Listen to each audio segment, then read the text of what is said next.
Hello students, I am Krishna. स्वागत है आपका मेरा यूट्यूब चैनल हिस्ट्री कंसेप्ट में। अनजानी राहों पर वीर ही आगे बढ़ा करते हैं, कायर तो निर्जीव राह पर तलवार चलाते हैं। ऐसा कहना था नेपोलियन बोनापार्ट का कि तकलीफ़ें ज़िंदगी में आती ही रहती हैं। कुछ लोग ऐसे होते हैं उनसे हार मान कर बैठ जाते हैं और कुछ ऐसे होते हैं कि आगे बढ़ते ही रहते हैं।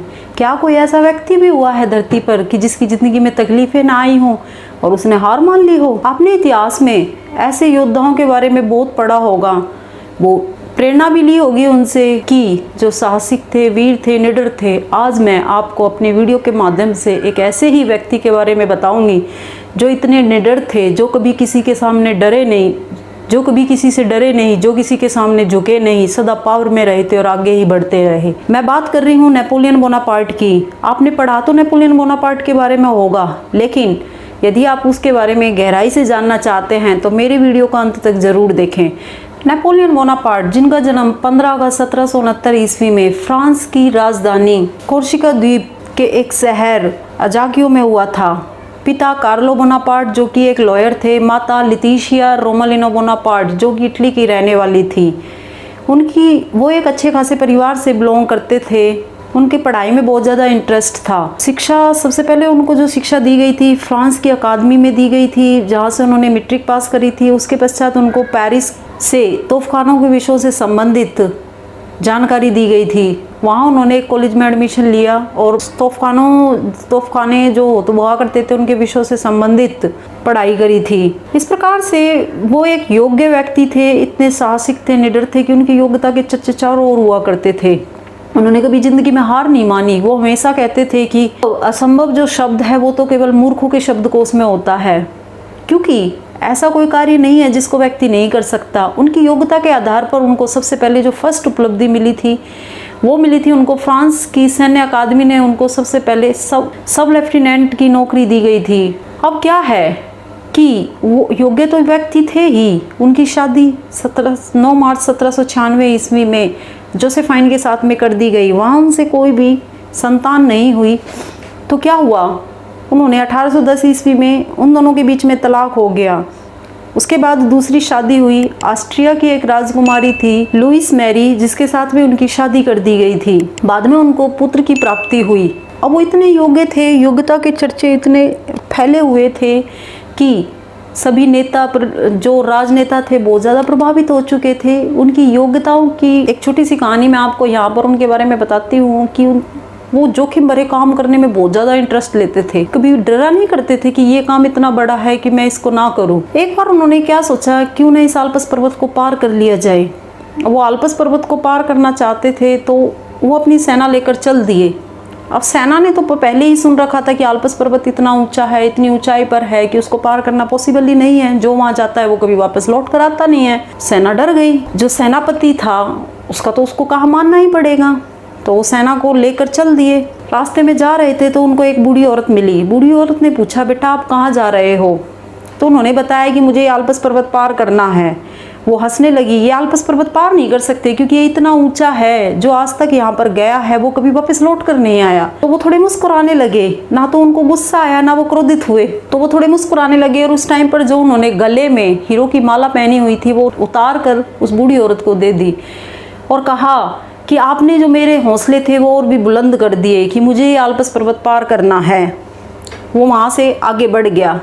अब सेना थी, सेना को भी उन्होंने बताया कि आप मेरे पीछे पीछे चलो, जब आल्प्स पर्वत आएगा तो मैं आपको ये कह दूंगा कि आप यहीं रुक जाओ, मैं आल्प्स पर्वत पर अकेला ही चला जाऊंगा। सेना ने कहा ठीक है। तो वो पीछे पीछे चल दिए। चलते गए। सेना ने पूछा कि आल्प्स पर्वत अभी कितनी दूर है? उन्होंने कहा अभी आया ही नहीं है आल्प्स पर्वत, तो ये तो एक छोटा सा पहाड़ है जिसको हमें पार करना है। तो वो उसके साथ में चल दी। सेना चलती गई। तो क्या हुआ, वो आल्प्स पर्वत को पार कर एक समतल मैदान में पहुंच गए। अब आल्प्स पर्वत को पार करके एक समतल मैदान में पहुंचे तो सेना ने कहा कि आल्प्स पर्वत कहाँ है? ये तो एक मैदान आ गया। तो उन्होंने सेना को बताया कि आल्प्स पर्वत तो हम पीछे छोड़ आए, आल्प्स पर्वत को तो हम पीछे छोड़ आए हैं। सेना को बहुत अचंभा हुआ कि ये कैसे हो गया, आल्प्स पर्वत तो बहुत ऊंचा था जिसको हमने पार कर लिया। वो हमेशा कहते थे कि कोई भी कार्य असंभव नहीं है। अगर व्यक्ति के हौसले बुलंद हों तो हर कार्य को किया जा सकता है। उनके हौसले, उनकी योग्यता की जो तारीफें हैं जितनी की जाए उतनी ही कम है। उनकी काबिलियत के चर्चे चारों ओर फैले हुए थे। सारे राजनेता, नेता सब प्रभावित हो गए थे। तो उनको फिर क्या हुआ, फ्रेंच आर्मी ऑफ इटली का सेनापति बना दिया गया। सेनापति बना दिया गया तो फ्रांस ने क्या किया, फ्रांस ने उस टाइम पर उनको सेनापति बना दिया तो युद्ध करने के लिए प्रेरित किया कि क्यों ना अब युद्ध किए जाएं। उनकी जो विजय क्या थी, सबसे पहले उन्होंने सार्डिनिया पर आक्रमण किया। सार्डिनिया के राजा को उन्होंने बुरी तरह पराजित किया, इतनी बुरी तरह पराजित किया कि उसको आधे से जो ज्यादा राज्य था फ्रांस को सौंपने के लिए मजबूर कर दिया। पर फ्रांस का आधिपत्य हो गया। उसके बाद जो उनकी नेक्स्ट विजय थी वो थी ऑस्ट्रिया जो कि उस टाइम पर इटली का भाग था। कैंपो फोर्मियो वहाँ का शासक था, उसको भी उसने इतनी बुरी तरह पराजित किया और घुटने टेकने के लिए मजबूर कर दिए। अब फ्रांस तो बहुत ज़्यादा खुश हुआ कि ये तो अच्छा सेनापति है, क्यों ना अब इसको इंग्लैंड के साथ में युद्ध करवाया जाए। तो उसने इंग्लैंड के साथ युद्ध करने के लिए उसको भेज दिया। लेकिन वहाँ क्या हुआ, उसको अब हार का सामना करना पड़ा। इंग्लैंड ने उसको बुरी तरह पराजित कर दिया क्योंकि वो इंग्लिश चैनल पार नहीं कर पाया था। लेकिन फिर भी उसने हार नहीं मानी और वो 35,000 सैनिकों के साथ में 35,000 सोल्जर्स को लेकर 1798 ईस्वी में आगे बढ़ता गया और आगे बढ़ते हुए मिस्र को जीतता हुआ वो पूर्वी एशिया के भागों में शामिल हो गया। वहाँ उसने माल्टा, पिरामिड, सिकंदरिया, नील घाटी के जो जितना भी आसपास का क्षेत्र है उस सब पर कब्जा कर लिया। अब वो वहाँ से आगे बढ़ ही रहा था कि भारत में प्रवेश करने के लिए आगे बढ़ा। वहाँ पर क्या हुआ, जो ब्रिटिश नौसेना थी उसने नेपोलियन बोनापार्ट को हरा दिया। वहाँ उन्होंने एक बात कही थी, नेपोलियन बोनापार्ट ने कहा था कि अगर मैं इंग्लिश चैनल को पार कर जाता तो इस इंग्लैंड को नक्शे से ही मिटा देता। अब वो आगे बढ़ ही रहा था, बढ़ता गया। हार तो हुई थी उसकी, लेकिन फिर भी उसने हार नहीं मानी, वो चलता गया। लेकिन इसी बीच क्या हुआ कि 1799 ईस्वी में फ्रांस के जो हालात थे बहुत ज़्यादा गंभीर हो गए। उनको खबर मिली कि फ्रांस की जो स्थिति है बहुत ज़्यादा गंभीर हो चुकी है। तो वहाँ से वो वापस आ गए। 15 दिसंबर 1799 ईस्वी को फ्रांस की जनता ने उनको सम्राट का दर्जा दे दिया। लेकिन वो फ्रांस की जनता ने उनको सम्राट तो बना दिया था, लेकिन कागजी कार्रवाई है उसके तौर पर वो सम्राट नहीं बने थे। 1804 ईस्वी में सीनेट ने एक प्रस्ताव पारित करके उनको फ्रांस का सम्राट घोषित कर दिया था। उसके बाद उन्होंने अनेक सुधार कार्य किए। सुधार कार्य क्या थे कि शिक्षा प्रणाली में सुधार किए थे, अर्थव्यवस्था में सुधार किए, न्याय प्रणाली के भी सुधार किए। इसके अलावा जो चर्च, जो उनकी फ्रांस की जनता से जो कर लिया करती थी, जिसके बारे में मैंने आपको पहले वीडियो में बताया था कि किस तरीके से कुलीन और पादरी वर्ग फ्रांस की जनता से कर लिया करते थे, उनको बिल्कुल समाप्त कर दिया गया। इन्हीं सब कारणों की वजह से, इन्हीं सब सुधारों की वजह से उनको आधुनिक फ्रांस का निर्माता कहा जाने लगा। बहुत ज़्यादा पॉपुलर हो, सारी जगह उनकी जो वीरता थी उनके चर्चे होने लगे। अब क्या हुआ, जिंदगी में उन्होंने एक भूल कर दी। अब जीवन में उनकी एक बहुत बड़ी भूल थी। जीवन में उनकी बहुत बड़ी भूल क्या थी कि उन्होंने 1812 ईस्वी में रशिया पर आक्रमण कर दिया। उस टाइम पर जो रशिया था उसकी राजधानी मॉस्को थी। वो अपनी 5.5 लाख सेना लेकर रशिया पर आक्रमण के लिए बढ़ा। इवन उसने रशिया पर विजय भी प्राप्त कर ली थी। जब वो उसकी राजधानी मॉस्को पहुंचा तो क्या हुआ, वहाँ के जो हालात थे वो देखकर दंग रह गया। हालात क्या थे, जो राशन का जो सामान था, राशन के जो गोदाम थे, उनको आग लगा दी गई थी। अब वो आग किस तरीके से लगी, किस तरीके से लगाई गई, इस बात का तो किसी को नहीं पता लगा। लेकिन एक साइड तो रशिया में बहुत ज़्यादा ठंड पड़ रही थी, दूसरी साइड क्या था कि जो राशन का जो सामान था बहुत ज़्यादा आग लग चुकी थी। सैनिकों के जो हालात थे बहुत ज़्यादा बदतर हो चुके थे।